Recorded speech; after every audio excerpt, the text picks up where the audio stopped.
Halo semuanya, kembali lagi di channel saya. Pada video kali ini saya akan membahas mengenai salah satu fitur yang terdapat pada Laravel, yaitu Laravel Queuing. Pertama, ketika terdapat proses yang cukup lama. Yang kedua, user tidak membutuhkan hasil dari sebuah proses secara langsung. Contohnya seperti apa? Contohnya seperti ketika sebuah sistem akan mengirim email atau notification, yang mana ini sebenarnya kebanyakan user itu tidak perlu menunggu untuk proses pengiriman email atau notification tersebut selesai. Lalu yang kedua, terdapat pengolahan data yang cukup besar. Misalnya kita akan mengolah data dari sebuah file CSV. Oke, untuk requirement-nya sendiri yang pertama saya akan menggunakan Laravel. Lalu untuk connection-nya di sini terdapat beberapa ya. Yang pertama itu ada Imagine SQS, lalu Redis, dan yang terakhir itu relational database, MySQL, PostgreSQL, dan lain sebagainya. Saya sedikit sharing juga di sini. Saya dulu pernah menggunakan relational database, yaitu menggunakan MySQL. Nah, pada saat itu saya mengalami beberapa problem. Yang pertama itu pada saat saya menggunakan storage engine MyISAM. Nah, itu tuh problemnya terdapat satu proses yang mana proses tersebut tuh diproses oleh beberapa worker. Jadi proses tersebut tuh di running bisa jadi lebih dari satu kali, padahal sebenarnya prosesnya tuh hanya ada satu. Nah, yang kedua tuh akhirnya engine-nya tuh kita ganti menggunakan InnoDB. Oke, untuk problem yang sebelumnya itu sudah terselesaikan, sudah tidak muncul lagi duplikat proses yang sama. Nah, tapi yang kita sebut dengan deadlock. Ini sih kalau dari hasil pemeriksaan saya, kenapa bisa terkena deadlock, mungkin satu proses diambil oleh beberapa worker yang mana worker tersebut itu saling menunggu. Kalau di sini kita akan coba menggunakan database Redis. Oke, selanjutnya kita coba instalasi Laravelnya terlebih dahulu. Di sini saya menggunakan Composer ya, installation Composer.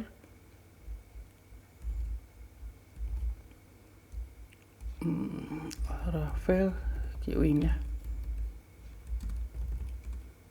Oke, ini sudah selesai untuk instalasinya. Selanjutnya kita akan membuat satu buah controller ya dengan nama user controller. Di sini kita akan coba simulasikan seperti pada saat user akan melakukan register. Di sana akan terdapat salah satu fitur mengirim email yang akan diproses oleh queuing. Oke, kita coba cek ya untuk generate controller. Nah, seperti ini ya. Oke, sebelumnya kita buka untuk code editor kesayangan kita ya. Oke, selanjutnya kita buka new terminal saja ya. Di sini kita akan membuat user controller. Jika telah berhasil, maka akan terbuat satu buah file baru di folder app http controller ini ya, user controller. Selanjutnya kita akan define ya untuk koneksi queuing yang kita akan gunakan menggunakan Redis. Caranya bagaimana? Caranya pertama kita buka .env-nya, lalu kita ketikkan queuing connection ya, isinya Redis. Sebenarnya jika kita lihat di file config queuing, nah ini ya, ini tuh sebenarnya di sini terdapat beberapa metode koneksinya ya. Ada yang sinkron, ada yang database, beanstalk, SQS, dan Redis. Nah, ini nanti disesuaikan saja dengan database yang akan kalian gunakan. Lalu selanjutnya kita akan membuat jobs. Bagaimana caranya? Kita lihat dokumentasinya Laravel ya. Nah, ini ada di sini di queuing. Kita coba cek ya, cara membuatnya itu bagaimana sih sebenarnya. Nah, ini ya.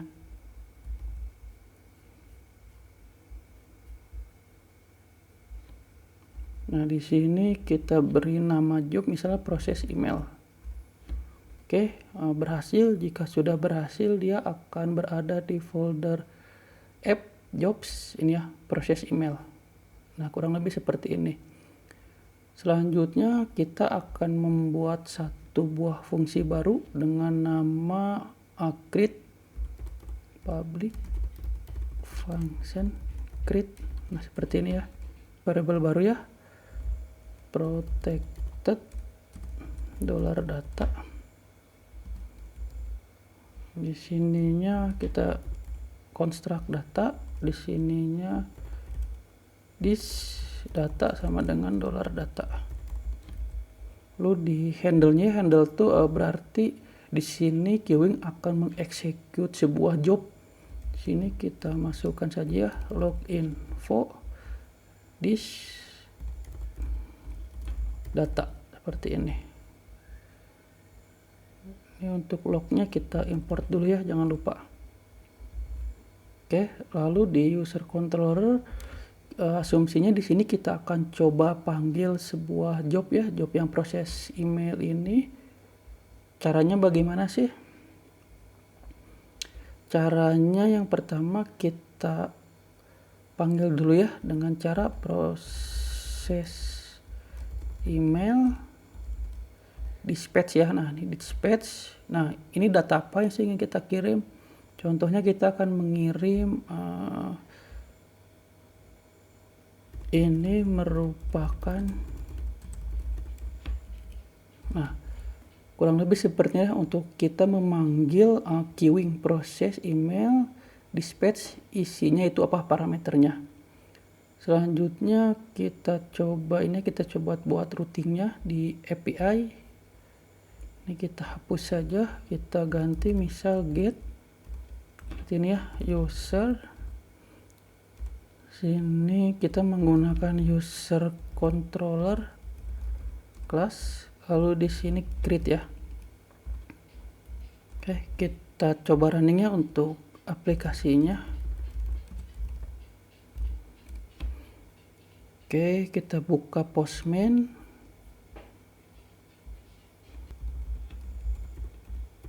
Oke, kita buka ini ya, localhost port 8000/API/users. Metodenya get, lalu kita coba send ya. Oke, ini tidak ada data apa-apa ya. Kenapa? Karena kita tidak mereturn apa-apa di fungsi yang ini ya, user controllernya. Kita coba tambahkan saja ya, return berhasil register. Oke, kita coba kembali ya. Oke, berhasil register. Nah, lalu taunya untuk queuing ini berhasil atau tidak bagaimana? Yang pertama kita perlu menjalankannya terlebih dahulu. Bagaimana sih caranya? Caranya kita coba, nah ini ya. Nah, dengan menggunakan perintah php artisan queuing work. Kita kembali lagi. Nah, ini kita buka terminal baru ya. Kita running. Oke, nah ini ya, terlihat ya tadi kan terdapat beberapa proses yang kita jalankan ya. Ini ya, processing proses. Jika kita lihat di ini di storage, di logs, nah ini ada rafael.log. Nah, ini merupakan queuing email, lalu jika kalian ingin menjalankannya di production ya, saya sarankan kalian menggunakan supervisor. Kenapa? Karena nanti kalian akan mudah dalam memonitoring proses ya.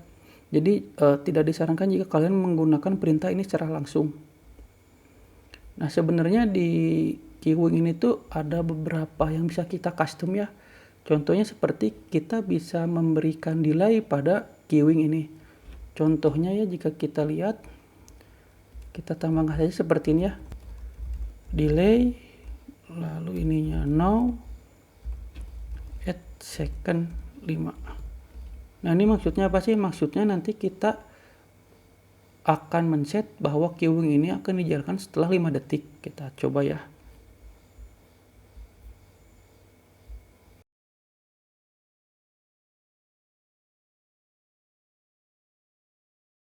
Nah, ini masuk ya, ini merupakan queuing email.